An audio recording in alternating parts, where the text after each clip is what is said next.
ल हेर्नुहोस् है साथीहरू, मेरो घरभित्र सर्पो मुसा किन यता र उता गरिरहेछ भनेको त। सर्पो हेर्नुहोस् त, मेरो घरमा सर्पहरूको धेरै ल हेर्नुहोस्। त्यति लामो सर्पो बाबा रे हो मेरो सिरान ठाडो गर्दैछ।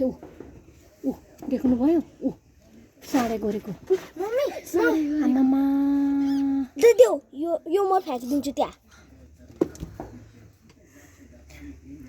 के गर्छ होला बच्चालाई? हेरौँ है, बच्चालाई नगर त।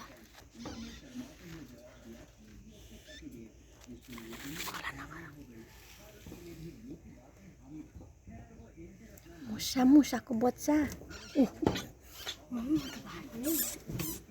मुसाको बच्चा पक्रो हेर्नु त, सर्पोले पक्रो चेपिरहेछ। हेर्नुहोस् ल, चेपाइरहेछ, कस्तो बाटो।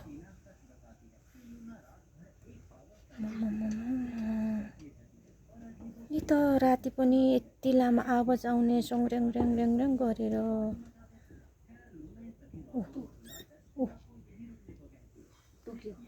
बिस लाग्यो होइन? बिस लाउँदैन, त्यस तिनीहरूले खाने बिस लाउँदैन।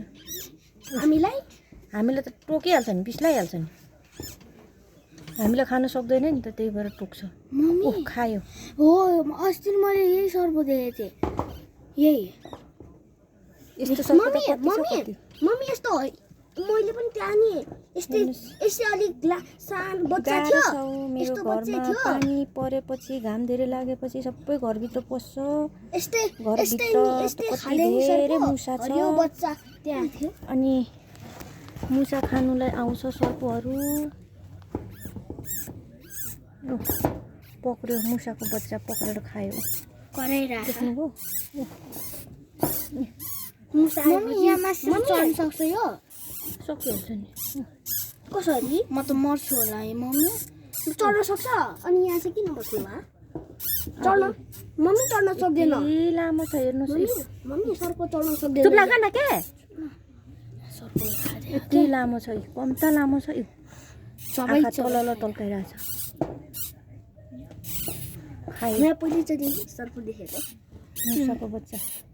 मुसाको बच्चा खाएको पहिलोचोटि देखेको नि सर्पले। त्यही भएर चाहिँ मुसाले बच्चा कुदाइरहेको रहेछ।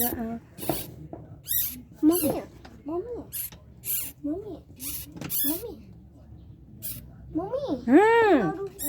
झुलभित्र आउनु सक्दैन होइन? किन आउँदैन? आउनु सक्दैन के? बसभित्र छिर्नु सक्दैन होइन? टोकिहाल्छ त बाहिरबाट। यो झुल पाल हुन्छ। खाइसक्नु लाग्यो हेर्नुहोस्। हिजोदेखि त्यही भएर त कराएको रहेछ त है। निल्यो